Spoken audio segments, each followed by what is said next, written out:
Hey everyone, in today's video, I'm going to show you how to create a Shopify dropshipping store. First is start your show. Go to the shopify.com and start a free trial. And then you can choose a store name like basic setup for email, password, and more.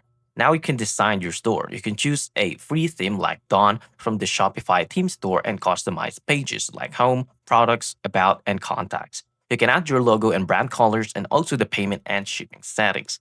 Now from here, you can also add drop shipping products. The option one is to use an app. Install drop shipping app from the Shopify App Store, which is the sellers also known as AliExpress. And you can use a drop commerce like US suppliers or Printful or Printify like print on demand. Or you can use Shopify Collective like the Shopify Collective app to partner with the other brands and list their products onto your stores. And then after that, you can edit your product information. So you can customize product titles, descriptions, and images. You can also set your prices and profit margin. And then you can launch and market. You can connect your domain. This is just an option wherein you can set up marketing like email, Instagram, Facebook, or TikTok ads and publish your store and start selling. And that's it. If you find this video helpful, please like and subscribe, and I'll see you into the next one. Thank you for watching.